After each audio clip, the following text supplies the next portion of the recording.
ओम नमः शिवाय। श्री शिवाय नमस्तुभ्यं। श्रावण मास महात्म अध्याय 5। हरे कृष्णा हरे राधे। श्रावण मास महात्म्य के अध्याय 4 में भगवान शिव ने ब्रह्मा पुत्र सनत कुमार सनातन को पारण व्रत, मासोपवास व्रत और रुद्रवर्तिका व्रत आदि की विधि के साथ वैश्या सुगंधा की कथा सुनाई थी। अब आज इस अध्याय में श्रावण मास में किए जाने वाले विभिन्न व्रतों, अनुष्ठानों और रविवार व्रत वर्णन में सुकर्मा ब्राह्मण की कथा सुनेंगे। भगवान शंकर बोले, सनत कुमार, करोड़ों पार्थिव लिंगों के महत्तम तथा पुण्य का वर्णन नहीं किया जा सकता। जब एक लिंग महत्तम की कथा कहना ही असंभव जान पड़ता है तो फिर कोटि लिंगों का महत्तम कौन कह सकता है। यदि मनुष्य में करोड़ों लिंग निर्माण करने की शक्ति ना हो तो उसे केवल 1000 लिंगों का निर्माण करना चाहिए। इतने भी सामर्थ्य ना हो तो 100 लिंग, या फिर इस मास में केवल 1 लिंग बनवाना चाहिए। इस मास में एक शिवलिंग बनाने पर भी, पार्थिव शिवलिंग बनाने पर भी जीव मेरे पास निवास कर सकता है। कामदेव के शत्रु भगवान शंकर का 16 उपचार से षडाक्षर मंत्र नमः शिवाय मंत्र सहित अर्चन करना चाहिए। गृह यज्ञ करके उद्यापन करना चाहिए। उसके बाद हवन करना चाहिए और ब्राह्मणों को भोजन कराना चाहिए। हे सनत कुमार, इस अनुष्ठान को करने वाले की असमय अकाल मृत्यु नहीं होती है। इस मास का व्रत बांझपन को दूर करने वाला, सभी विपत्तियों का नाश करने वाला तथा सभी संपत्तियों की वृद्धि करने वाला है। यह व्रत सभी तरह के रोग, शोक, संताप मिटाता है, ऐश्वर्य में वृद्धि करता है। मृत्यु के पश्चात वह मनुष्य कल पर्यंत मेरे समीप कैलाशवास करता है। जो मनुष्य श्रावण मास में पंचामृत से शिव जी का अभिषेक करता है वह सदा पंचामृत का पान करने वाला, गौधन से संपन्न, अत्यंत मधुर भाषण करने वाला तथा त्रिपुर के शत्रु भगवान शिव को प्रिय होता है। जो एक मास में अनुदान व्रत करने वाला तथा अवश्य अन्न ग्रहण करने वाला होता है वह चावल आदि सभी प्रकार के धान्यों का अच्छे निधि स्वरूप हो जाता है। पत्तल पर भोजन करने वाला शेष मनुष्य स्वर्ण पात्र में भोजन करने वाला हो जाता है तथा शाख को त्याग करने से शोक का हरण हो जाता है। श्रावण मास में केवल भूमि पर सोने वाला कैलाश में निवास प्राप्त करता है। इस मास में एक भी दिन प्रातः स्नान करने से मनुष्य को 1 वर्ष स्नान करने के फल का भागी कहा जाता है। इस मास में जितेंद्रियां होने से इंद्रिय बल प्राप्त होता है। स्फटिक मणि, पत्थर, मिट्टी, मतर्क मणि से बना हुआ या स्वयं बनाए हुए शिवलिंग अथवा चंदन, मक्खन या किसी और विधि से बनाए हुए शिवलिंग की मात्र एक बार पूजा करने से 100 ब्रह्म हत्याओं का पाप नष्ट हो जाता है। किसी तीर्थ क्षेत्र में सूर्य ग्रहण या चंद्र ग्रहण के अवसर पर 1 लाख जाप से जो सिद्धि होती है वह इस मास में एक बार के जाप से ही हो जाती है। अन्य समय में जो 1000 नमस्कार और प्रदक्षिणाएं की जाती हैं उनका जो फल होता है वह इस मास में एक बार नमस्कार और प्रदक्षिणा करने से ही प्राप्त हो जाता है। यह महीना मुझे अत्यधिक प्रिय है। इस महीने में वेद पारायण करने पर भी सब वेद मंत्रों की अच्छी तरह सिद्धि हो सकती है। जो इस मास में श्रद्धा से स्वाध्याय करता है अथवा पुरुष सूक्त का आलस्य त्याग कर 100 पाठ करता है, ऐसा करने वाला मनुष्य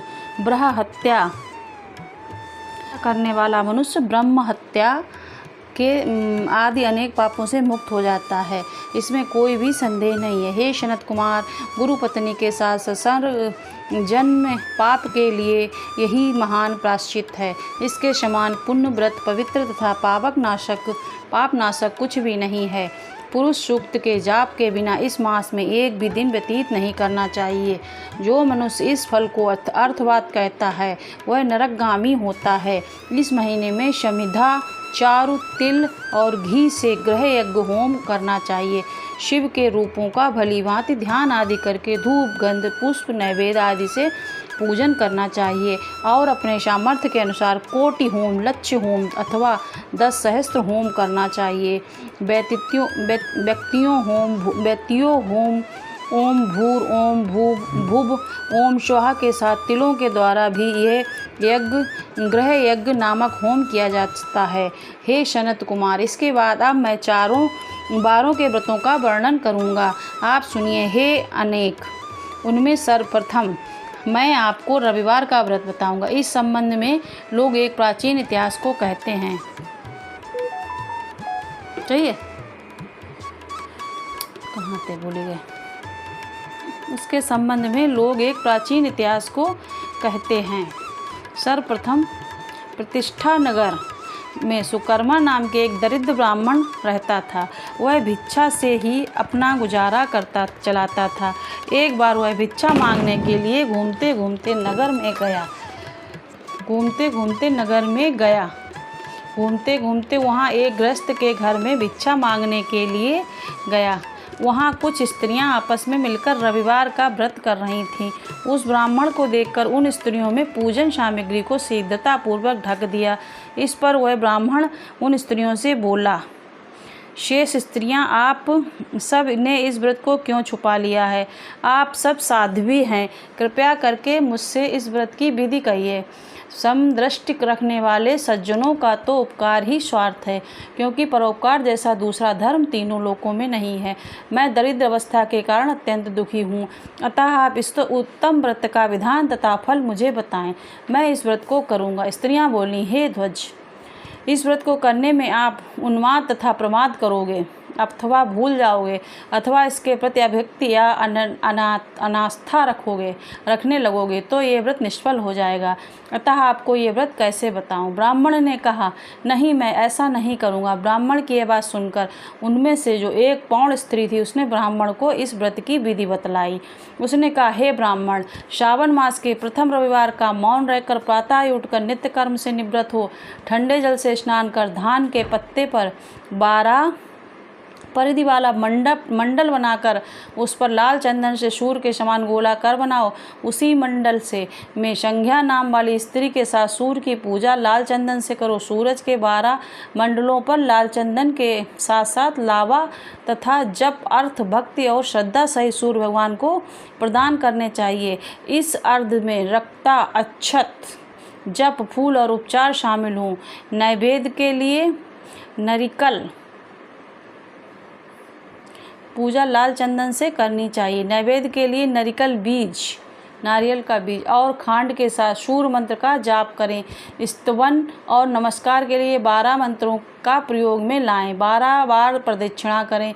6 सूत को एक जगह एकत्रित कर उसे 6 ग्रंथियों से युक्त कर दें। उसे शिव भगवान को समर्पित कर गले में बांध लें।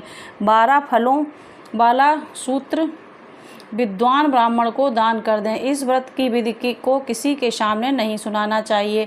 हे विप्र, इस विधि से व्रत किए जाने पर व्यक्ति धन प्राप्त करता है, पुत्रहीन व्यक्ति पुत्र प्राप्त करता है, कौड़ी से कोढ़ मुक्त हो जाता है, बंधन में पड़ा व्यक्ति बंधन से छूट जाता है, रोगी व्यक्ति रोग से मुक्त हो जाता है। हे विपेंद्र, अधिक कहने से क्या प्रयोजन? साधक जिसे अभी की कामना करता है वह इस व्रत के प्रभाव से उसे मिल जाता है। इस प्रकार के 4 रविवारों और कभी कभी 5 रविवार में इस व्रत को करना चाहिए। इसके बाद व्रत की संपूर्णता के लिए उद्यापन करना चाहिए। हे विपेंद्र, आप भी इसी प्रकार करें, इससे आपकी सभी मनोकामनाओं की सिद्धि हो जाएगी।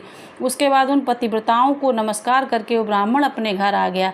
उसने जैसा सुना था उसी विधि से संपूर्ण व्रत को किया और अपनी दोनों पुत्रियों को भी ये विधि सुनाई। उस व्रत को विधि के श्रावण मास में से ही ब्राह्मण की दोनों कन्याएं अति रूपवान हो गईं।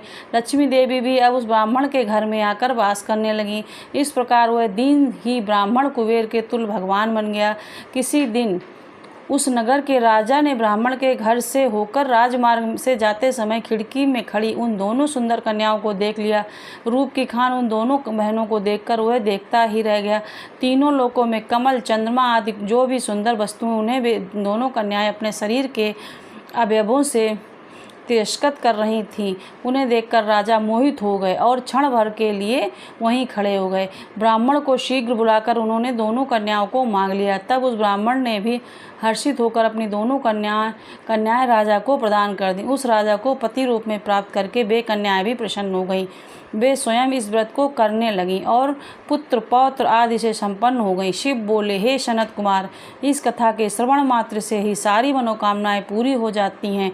यदि ऐसे व्रत को अनुष्ठान और विधिपूर्वक संपन्न किया जाए तो प्राणी और यही लोक और परलोक में एक सुख मिलता है, अंत में वह मोक्ष पाता है। इस प्रकार शीत स्कंद पुराण के अंतर्गत ईश्वर और सनत कुमार संवाद में श्रावण मास मातम में परिकीर्णन, नाना व्रत, रविवार व्रत आदि कथन नामक 5वां अध्याय समाप्त। इस 5वां अध्याय को सुनाने से दरिद्रता का नाश होता है तथा शिव धाम की प्राप्ति होती है। जोर से जयकारा लगाएं। ओम नमः शिवाय। श्री शिवाय नमस्तुभ्यम। दोस्तों हमारे जो 1 2 3 4 हैं वो 2 करके हमने डाले हैं मातम, वो हमारे डिस्क्रिप्शन में जाके आपको मिल जाएंगे। श्री शिवाय नमस्तुभ्यम।